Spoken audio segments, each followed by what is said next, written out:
মুহূৰ্তত দিব বিচাৰিছোঁ এটা বিগ ব্ৰেকিং এটা ডাঙৰ খবৰ হয় বন্ধু বান্ধৱীসকল এটা ডাঙৰ খবৰ লৈ আহিছোঁ ঢকুৱাখানা লোমহৰ্ষক হত্যাকাণ্ডৰ যি জাহাংগীৰক আচলতে যিধৰণে হত্যা কৰিলে আৰু তাৰপিছতে সুনীল গগৈ আচলতে আৰক্ষীয়ে বিচাৰি চলাশ কৰি ফুৰিছে যে সুনীল গগৈয়ে জাহাংগীৰক হত্যা কৰিলে আৰু হত্যা কৰাৰ পিছত মুণ্ড ক'ৰবাত লুকুৱাই থৈছে গতিকে আৰক্ষীয়ে সেইভাগে তেওঁলোকে তদন্ত চলাই আছে কিন্তু বৰ্তমান এতিয়া আহি পৰিছে 10টা ডাঙৰ ক্লু হয় 10টা এনে ডাঙৰ ক্লু যিকেইটা ক্লু আপোনালোকে শুনিলে আচৰিত হৈ যাব হতবাক হৈ যাব কি থাকিব পাৰে আচলতে এতিয়া বহুতখিনি আচলতে পোহৰলৈ আহিছে ঘটনাবোৰ বহুতখিনি ৰহস্য পোহৰলৈ আহি আছে আপোনালোকক এটাই কৈ থওঁ মই ৰহস্যৰ বিষয়ে যে সুনীল গগৈ 30 মিনিট দিনা সুনীল গগৈ বহুত টকা দিছিলে এটিএমৰ পৰা আৰু জাহাংগীৰৰ লগতে আছিলে জাহাংগীৰে মোবাইল এবাৰ চুইচটো অফ কৰে এবাৰ চুইচ অন কৰে এনেকুৱা ধৰণৰ কাম কৰি আছিলে আৰু বহুতখিনি ক্লু মানে এই মুহূৰ্তত আহি পৰিছে আৰু আপোনালোকে হয়তো ভাবিছে যে থাম্বনেইল দেখি যে জাহাংগীৰ সুনীল গগৈ আহি মেলি থানাত আত্মসমৰ্পণ কৰিছে হয় আপোনালোকে ভাবি মানে আচৰিত হৈ গৈছে ওৱা কেনেকৈ সম্ভৱ এইটো কেনেকৈ সম্ভৱ সুনীল গগৈ যিহেতু ইমান দিনে পলাই ফুৰিছিলে কেনেকৈ আহি আত্মসমৰ্পণ কৰিলে আচলতে এইটো আত্মসমৰ্পণ কৰা নাই আপোনালোকক মই জাষ্ট আপোনালোকক আচলতে ভাবিবলৈ মানে বাধ্য কৰাইছোঁ যে যদি সুনীল গগৈ আচলতে আত্মসমৰ্পণ কৰিবলৈ অহা নাই ইমান দিনে বা সুনীল গগৈ আচলতে ক'ত লুকাই আছে কি কাৰণে আৰক্ষীয়ে বিচাৰি ল'ব পৰা নাই আৰু যদি সুনীল গগৈ প্ৰকৃততে দোষী নহয় যদি হত্যাকাৰী নহয় তেতিয়াহ'লে সুনীল গগৈ ইমান দিনে যদি জীয়াই থাকিলেহেঁতেন কিন্তু থানাত আহি আত্মসমৰ্পণ কৰিলেহেঁতেন এনে বহুত আচলতে প্ৰশ্ন হয়তো সুনীল গগৈ ক'ৰবাত এতিয়াও বান্ধি থোৱা অৱস্থাত আছে ক'ৰবাত লুকুৱাই ৰাখিছে হয়তো সুনীল গগৈয়ে হত্যা কৰা নাই যদিহে সুনীল গগৈ যদি হত্যা কৰিছে তেতিয়াহ'লে সুনীল গগৈ পলাই আছে আৰু যদি সুনীল গগৈৰ লগত যদি এই ঘটনাটো যদি দ্বিতীয় পক্ষ জড়িত আছে তেতিয়াহ'লে সুনীল গগৈকো জাহাংগীৰৰ দৰে আচলতে ক'ৰবাত হত্যা কৰিলে গতিকে এনেকুৱা ধৰণৰ প্ৰশ্ন আচলতে মনলৈ আহি আছে কিন্তু এতিয়া এই মুহূৰ্তত আপোনালোকক মই এই ভিডিঅ'টো দেখুৱাব বিচাৰিছোঁ যিটো ভিডিঅ'ত আপোনালোকে 10টা ক্লু আপোনালোকে পাব আৰু হয়তো আপোনালোকে গম পাইছে যে বৰ্তমান এই ঘটনাটোক এতিয়া CIDলৈ হস্তান্তৰ কৰা হৈছে CIDত দিয়া হৈছে গতিকে জোনমণি এবাৰ ঘটনাটোৰে এইবাৰ লাহেকৈ CID আহিব তাৰপিছত CBI আহিব লাষ্টৰ ঘটনাটো একো নোলাব এনেকুৱা নিচিনা আচলতে কাৰণ জোনমণি ঘটনাটোৱে আমাক ভাবিবলৈ বাধ্য কৰালে যে CBI আহিলেও হয়তো অপৰাধী ধৰিব নোৱাৰিব পাৰে ঘটনা আচলতে তেওঁলোকে তদন্ত আচলতে কেনেকৈ কৰে সেইটো কথাই ডিপেণ্ড কৰিব কিন্তু জোনমণি ঘটনাটো যিমানখিনি তদন্ত কৰিলে কিন্তু অপৰাধীক ধৰিবলৈ আজিলৈকে নোৱাৰিলে আৰু জোনমণি ঘটনাটো এটা এক্সিডেণ্ট বুলিয়ে কৈ থ'লে গতিকে ভিডিঅ'টো চাওক কিনো আচলতে 10টা ক্লু ওলাইছে এনে ডাঙৰ ক্লু যি ক্লুৱে আচলতে আৰক্ষীকো চিন্তিত কৰি তুলিছে গতিকে চাওক কিন্তু তাৰ আগতে যদি কোনোবা নতুনকৈ আহিছে চেনেলটোত এটা লাইক কৰি দিব চেনেলটোত এটা পাৰিলে ছাবস্ক্ৰাইব কৰি দিব চাওক এয়া আপোনালোকে মন কৰক প্ৰতিদিন টাইমৰ হাতত আৰক্ষীয়ে লাভ কৰা 10টা ক্লু ডাঙৰ ক্লু এক নম্বৰতে হৈছে 31 মেত জাহাংগীৰৰ সৈতে বেংকৰ পৰা টকা উলিয়াইছিল সুনীলে এয়া দেখিছে আপোনালোকে ক্লু নং 2 ধেমাজি বেংকৰ পৰা 80,000 টকা উলিয়াইছিল সুনীলে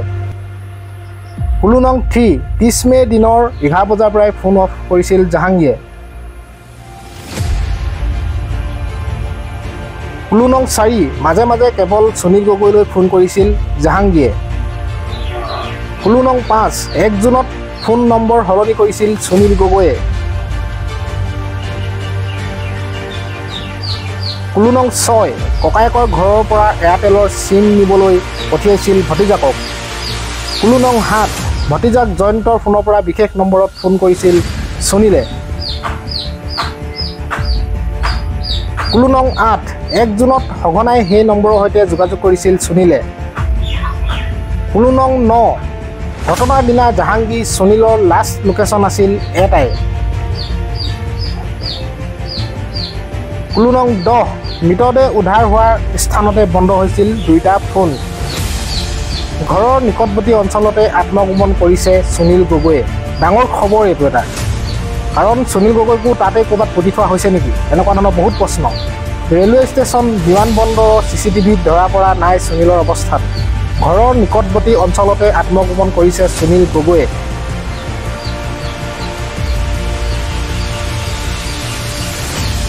এয়া দেখিলে আপোনালোকে 10টা ডাঙৰ ক্লু আৰু কি ক'লে আপোনালোকে ভিডিঅ'টো ভাল ধৰণে চালে সকলোখিনি গম পাব শেষলৈকে চাওক আৰু বহুতখিনি কথা আপোনালোকে গম পাব এই ভিডিঅ'টো এই মুহূৰ্তত মই ধুবুৰী যি জাহাংগীৰৰ ভাতৃৰ ভাষ্য গ্ৰহণ কৰিছিল মোৰ সতীৰ্থ ফিৰোজ আলম লখিমপুৰৰ পৰা বুবুল হাজৰিকা আৰু নিউজ ডেস্কৰ পৰা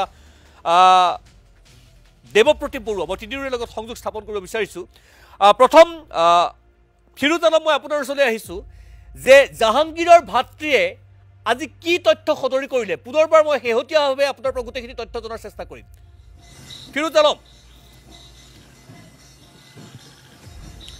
হয় সুনীল ভাই আসলতে আজি আমি পুৱাৰ পৰাই আজি জাহাংগীৰৰ ভাতৃৰ লগত আছিলোঁ জাহাংগীৰৰ ভাতৃয়ে বহুকেইটা বিস্ফোৰক কৰিছে ইয়াৰ প্ৰথমটো তথ্য হ'ল যে 29 তাৰিখৰ পৰা 29 মে তাৰিখৰ পৰা জাহাংগীৰৰ মোবাইল সুইচ অফ আছিলে মাজে মাজে তেওঁ সুইচ অন কৰিছিলে 30 মে তাৰিখে তেওঁ ভাতৃলৈ ফোন কৰিছিলে 31 মে তাৰিখে ফোন কৰিছিলে আৰু 1 জুন তাৰিখেও তেওঁ ভাতৃলৈ ফোন কৰিছিলে আৰু তাৰ সমান্তৰালভাৱে সুনীল গগৈও কিন্তু সুনীল গগৈৰ ওচৰত যেতিয়া তেওঁৰ ভাতৃ গৈছিলে জাহিদুলে যে মোৰ ভাতৃ ক'ত আছে তেতিয়া কিন্তু সুনীল গগৈয়ে কৈছিলে যে তেওঁ ঠিকে আছে তেওঁ এটা কামত আছে তেওঁ হয়তো ঘৰ ভাড়া লৈ আছে তেওঁ আহি যাব তুমি চিন্তা কৰিব নালাগে 1 জুন তাৰিখে তেওঁ সুনীল গগৈৰ ঘৰলৈ গৈছিলে সুনীল গগৈয়ে তেওঁক 1:30 বজালৈকে একেলগে খানা পিনা কৰিছিলে তাৰপিছত তেওঁক হাতত 500 টকা এটা দিছিলে আৰু তেওঁ কৈছিলে তুমি যোৱা 3 বজাত তেওঁক ঘৰলৈ পঠিয়াই দিছিলে এই যে ডকুমেণ্টসমূহ তাৰ সমান্তৰালভাৱে যদি আমি এটা কথা উল্লেখ কৰিব লাগিব যে ইমান দিনে কিন্তু জাহাংগীৰ বা জাহিদুলৰ পেন কাৰ্ড ভোটাৰ কাৰ্ড এইবিলাক তথ্যৰ কোনো প্ৰয়োজন নাছিলে কিন্তু হঠাৎ তেওঁক ভাতৃলৈ তেওঁ ফোন কৰিছিলে যে পেন কাৰ্ড ভোটাৰ কাৰ্ড বা আন তথ্যবিলাক তোমাৰ লগত আছে নেকি তেওঁ তেতিয়া যেতিয়া ডিনাই কৰিছিলে যে মোৰ ওচৰত নাই কৰিছিলে আৰু এই ডকুমেণ্টসমূহ লৈছিলে পেন কাৰ্ড ভোটাৰ কাৰ্ড আধাৰ কাৰ্ড এইসমূহৰ ডকুমেণ্ট লৈছিলে আচলতে এই ডকুমেণ্টসমূহৰ কি প্ৰয়োজন আছিল এইটো এটা অতি ৰহস্যজনক বিষয় আৰু সুনীল গগৈ আৰু তেওঁৰ পত্নীয়ে জাহিদুলে উল্লেখ কৰা মতে বাৰে বাৰে এটা কথা কৈছিলে যে তেওঁক যিটো কামৰ ছাইডত তেওঁক নমাই দিয়া হৈছিলে আৰু সেই কামৰ ছাইডত কিন্তু আচলতে জাহাংগীৰক বিচাৰি পোৱা নাছিলে তেওঁৰ ভাতৃয়ে সুনীল গগৈৰ পত্নী আৰু সুনীল গগৈ দুয়োজনে একে কথাই কৈছিলে যে তেওঁক 10,000 টকা এটা দিয়া হৈছে আৰু তেওঁক নিশ্চয় ফিৰোজ আলম মই আপোনাক এই মুহূৰ্তত অকণমান ৰাখিছোঁ আপুনি লাইনত থাকিব বুবুল হাজৰিকা গোটেই কথাখিনি প্ৰতিদিন টাইমে ধাৰাবাহিকভাৱে সম্প্ৰচাৰ কৰি আছে আপোনালোকে ধাৰাবাহিকভাৱে গোটেই তথ্য সংগ্ৰহ কৰি আছে আচলতে সুনীল গগৈক লৈ কি ধৰণৰ পৰিৱেশ এটাৰ সৃষ্টি হৈছে সুনীল গগৈ ক'ত আছে কি ধৰণে সন্দেহ ব্যক্ত কৰিছে বা গোটেই তদন্ত প্ৰক্ৰিয়া আগবঢ়াই দিছে লখিমপুৰ আৰক্ষীয়ে বুবুল হাজৰিকা চাওক প্ৰথম কথাটো হ'ল সুনীল ভূঞা আৰক্ষীৰ মতে অসম আৰক্ষীয়ে আজি তাৰিখত ক'ব খোজে যে সুনীল গগৈ জীৱিত কাৰণ ঢকুৱাখানা বা লখিমপুৰত ব্যাপকভাৱে ৰাজ্যত ব্যাপকভাৱে চৰ্চা লাভ কৰিছে ঢকুৱাখানাৰ যি এটা নাৰকীয় হত্যাকাণ্ড এই হত্যাকাণ্ডৰ পাছত সুনীল গগৈ আত্মগোপন কৰা বুলি কোৱা হৈছে DNA ৰিপৰ্টৰ পাছত কিন্তু স্থানীয় লোক বা সমগ্ৰ ৰাজ্যবাসীয়ে এটা কথা ভাবিবলৈ বাধ্য হৈছে যিহেতু জল জীৱন মিছনৰ সেই কেলেংকাৰী কথাটো আছিল গতিকে সুনীল গগৈকো হত্যা কৰা হৈছে নেকি কোনোবা প্ৰফেশ্যনেল কিলাৰ লগাই তেওঁকো হত্যা কৰিছে নেকি এনেধৰণৰ কথা এটা ব্যাপক চৰ্চা লাভ কৰা পৰিলক্ষিত হৈছিল আৰু সুনীল গগৈক আৰু জাহাংগীৰ হুছেইন দুইজনকে ডাবল মাৰ্ডাৰ কৰা হৈছে নেকি এই কথাটো বিগত কেইটামান দিনত এসপ্তাহত সাংঘাতিক ধৰণে ব্যাপক চৰ্চা লাভ কৰা পৰিলক্ষিত হ'ল গতিকে আজি আমি এটা কথা ক'ব খোজোঁ অসম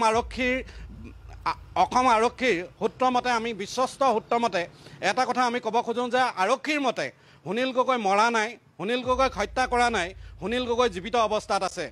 আৰক্ষীয়ে আজি এক বিশ্বস্ত সূত্ৰই আমাক কেইটামান তথ্য যোগান কৰিছে আপুনি যি 10টা তথ্যৰ কথা ক'লে তাৰ লগত আৰু এটা বিশেষ তথ্য সংযোজন কৰিছোঁ যে ঘটনাটো হোৱাৰ দুদিনৰ আগত সুনীল গগৈয়ে বেংকত গৈ তেওঁ ফোন নম্বৰ সলনি কৰিছিল বেংকৰ একাউণ্টৰ লগত যি নম্বৰ সংলগ্ন হৈ আছিল সেই নম্বৰ তেওঁ নতুনকৈ এটা নতুন নম্বৰ সংলগ্ন কৰা কথাটো আমি মাজতে বাতৰি সম্প্ৰচাৰ কৰিছিলোঁ কিন্তু আজি আমি আৰক্ষী সেই বিশেষ সূত্ৰটোৰ পৰা নিশ্চিত হৈছোঁ যে সঁচাকৈয়ে সুনীল গগৈ এই ঘটনাটোৰ দুদিনৰ আগত তেওঁ বেংকত নতুন নম্বৰ এটা সংলগ্ন কৰিছিল আৰু 29 তাৰিখে জাহাংগীৰ হুছেইন ৰাজমিস্ত্ৰী জাহাংগীৰ হুছেইন সুনীল গগৈ ঘৰলৈ আহিছিল নিশা তেওঁ ঘৰত নৈশ আহাৰ গ্ৰহণ কৰিছিল আৰু নিশাটো তেওঁ ঘৰতে কটাইছিল আৰু 30 জুনৰ পুৱা জাহাংগীৰে তেওঁৰ পৰা টকা 10,000 লৈছিল আৰু তাৰ পাছতেই সুনীলে মটৰচাইকেলত লগত লৈ য'ত তেওঁলোকৰ কাম কৰা কেম্প আছিল সেই কেম্পত নমাই থৈ যোৱা বুলি কোৱা হৈছিল তাৰ পাছৰ পৰা জাহাংগীৰ হুছেইনৰ ফোন নম্বৰটো বন্ধ হৈ থকাৰ তথ্যটো আমি লাভ কৰিছিলোঁ এই তথ্যটো দিছিলে জহিদুল হুছেইন তেওঁ ভাতৃয়ে দিছিলে এই তথ্যটো কিন্তু কথাটো হ'ল যে 30 মেত মাজে মাজে জাহাংগীৰৰ লগত সুনীলে কথা পাতি আছে আৰু 31 মেটো সুনীলে জাহাংগীৰক লগ পাইছে কথা পাতিছে কাৰণ আৰক্ষীৰ বিশেষ সূত্ৰটোৱে আমাক এটা কথা কৈছে যে ধেমাজিৰ এটা বেংকৰ পৰা 80,000 টকা সেই দিনটোত তেওঁ বেংকৰ পৰা বুবুল হাজৰিকা মই এটা কথা যদি সুধিব বিচাৰোঁ যে সেই নিৰ্দিষ্ট নম্বৰ সলনি কৰি এটা বিশেষ নম্বৰত সুনীলে ফোন কৰিছিলে সেই মানুহজন বা সেই নম্বৰটো কাৰ কিবা তথ্য নিশ্চয়কৈ সেই সূত্ৰটোৱে সেই ৰহস্যটো আমাৰ আগত ফাদিল কৰি দিয়া নাই। আমাক কোৱা হৈছে যে এটা বিশেষ নম্বৰত সুনীল গগৈয়ে ফোন কৰি আছিল। সেই সুনীল গগৈয়ে যেতিয়া তেওঁ এয়াৰটেল নম্বৰটো ঘৰৰ পৰা নিবলৈ ভতিজাকক পঠাই দিছিল জয়ন্ত গগৈক, তেতিয়া ঘৈণীয়েকে ফোন কৰি অৰ্থাৎ পৰিবাৰে ফোন কৰি এটা কথা সুধিছিল যে তুমি কিয় নম্বৰটো বিচাৰিছা, এইটো নম্বৰ সংস্থাপন এতিয়ালৈকে হোৱা নাই, নহয় মোৰ ইটো ফোনত বাৰম্বাৰ ফোন আহি আছে, গতিকে মই ফোন নম্বৰটো সলনি কৰিব লাগে। সেই সময়ছোৱাতে জয়ন্ত গগৈৰ পৰা ফোনটো লৈছিল, ভতিজাক জয়ন্ত গগৈৰ পৰা সুনীল গগৈ ফোনটো লৈছিল আৰু লৈ এটা বিশেষ নম্বৰত ফোন কৰিছিল। আৰু সেই নম্বৰটোত সেই 1 জুনৰ দিনটোত সঘনাই সেই নম্বৰটোলৈ ফোন কৰি থকা পৰিলক্ষিত হৈছে। নিশ্চয় নিশ্চয় গোপাল হাজৰিকা, মই এই কাইলৈৰ পৰা আমি সেই নিৰ্দিষ্ট অংশটো জানিবলৈ চেষ্টা কৰি আচলতে কাৰ লগত কথা পাতিছিল লাইনত থাকিব। দেৱপ্ৰতিম, যিহেতু সুনীল গগৈ কিবা ডিব্ৰুগড়লৈ যোৱা আৰু এজন প্ৰত্যক্ষদৰ্শীৰ ক্লু আমি পাইছিলোঁ আজি দিনৰ ভাগত, যি জাহিৰুল বা জাহাংগীৰে তেখেতসকলৰ দোকানৰ পৰা তেখেতসকলে বস্তু ক্ৰয় কৰিছিল, সেই দোকানীজনৰ ভাষ্য আছিল যে তেওঁলোকে শিৱসাগৰলৈ যোৱা দেখিছে জাহাংগীৰক। এই কথাখিনিয়ে কিবা নতুন মূৰ পেলাব পাৰে নেকি বা তাৰ কিবা শেহতীয়া তথ্য আপোনাৰ হাতত আছে নেকি? আপুনি যদি গোটেই ঘটনাক্ৰম আমি যদি লক্ষ্য কৰোঁ তেতিয়াহ'লে এটা কথা মনত ৰাখিব লাগিব যে দেৱপ্ৰতিম, হয় আৰু ঠিক তেনেকৈ আপুনি দিনৰ ভাগত যদি আপুনি চাই, দিনৰ ভাগত আমি এটা বাতৰি সম্প্ৰচাৰ কৰিছিলোঁ যে এগৰাকী বাকী যিখন দোকানৰ পৰা তেওঁলোকে বাকীৰ মাল খায়, বাকী দোকান যিখন বুলি আমি কওঁ, যিখন বাকী দোকানত তেওঁলোকে মাল খায়, সেই বাকী দোকানখনৰ দোকানীগৰাকীয়ে 29 আৰু 30 তাৰিখে জাহাংগীৰক দেখাৰ তথ্য তেওঁ সদৰি কৰিছে। আৰু যি ধৰণেৰে সুনীল গগৈৰ পত্নীয়ে দাবী কৰিছে, যি ধৰণেৰে ইতিমধ্যে আমি বাতৰি সম্প্ৰচাৰ কৰি আহিছোঁ যে সুনীল গগৈয়ে এখন বাইকত নি তেওঁক তিনিআলিটোত থৈ আহিছিল, সেই কথাও তেওঁ কিন্তু নস্যাৎ কৰা নাই। তেওঁ কৈছে যে হয় তেওঁ গৈছিল, গৈ পেলাই আধা ঘণ্টাৰ পিছত তেওঁ কেম্পৰ পৰা উভতি আহিছিল, যিটো জাহিদুলে কিন্তু সেই ক্ষেত্ৰত বৰ এটা ৰহস্যজনক ভূমিকা পালন কৰিছে। হয়তো জাহিদুল সেই সময়ত ঘৰত নাছিল, অন্যথা জাহিদুলে মিছা মাতিছে, সেইটো কথা স্পষ্ট হৈছে সেই দোকানীগৰাকীৰ ভাষ্যৰ পৰা। কাৰণ এটা কথা আপুনি চাব, দোকানীগৰাকীয়ে কৈছে যে সেইদিনা কেম্পলৈ গৈছিল আৰু জাহিদুলে বাৰম্বাৰ কৈ আহিছে যে এতিয়ালৈকে দাদাই সেইদিনা মোৰ লগত যদি থাকিলেহেঁতেন, যদি তেওঁ তাত গৈ তিনিআলিটোত যদি এৰি থৈ আহিলেহেঁতেন, তেতিয়াহ'লে 500 মিটাৰ দূৰত থকা মোৰ কেম্পলৈ নিশ্চয় গ'লহেঁতেন, এনেধৰণৰ এটা ভাষ্য জাহিদুলে দি আহিছে। কিন্তু দোকানীগৰাকীয়ে যিটো ভাষ্য দিছে তাৰ পৰা এটা কথা স্পষ্ট যে কেম্পলৈ গৈছিল আৰু ঠিক আধা ঘণ্টাৰ পিছতেই পিঠিত এটা বেগ লৈ ডিব্ৰুগড়লৈ বুলি ওলাই আহিছিল জাহাংগীৰ হুছেইন। আৰু ঠিক একেদৰে আপুনি যদি চাই, ঘটনা সংঘটিত হৈছে 1 তাৰিখৰ ৰাতি। আৰক্ষীৰ মতেও হওক বা অন্যান্য তথ্যৰ ফালৰ পৰা যদি আমি চাবলৈ যাওঁ, মই কিছু কাৰিকৰী বিজুতি ঘটিছে, দেৱপ্ৰতিম কিছু কাৰিকৰী বিজুতি ঘটিছে, দেৱ কিছু কাৰিকৰী বিজুতি ঘটিছে, মই আপোনাৰ মাতটো শুনিবলৈ পোৱা নাই। মুঠৰ ওপৰত এটা কথা মই সকলোকে ধন্যবাদ জনাইছোঁ দেৱপ্ৰতিম, বুবুল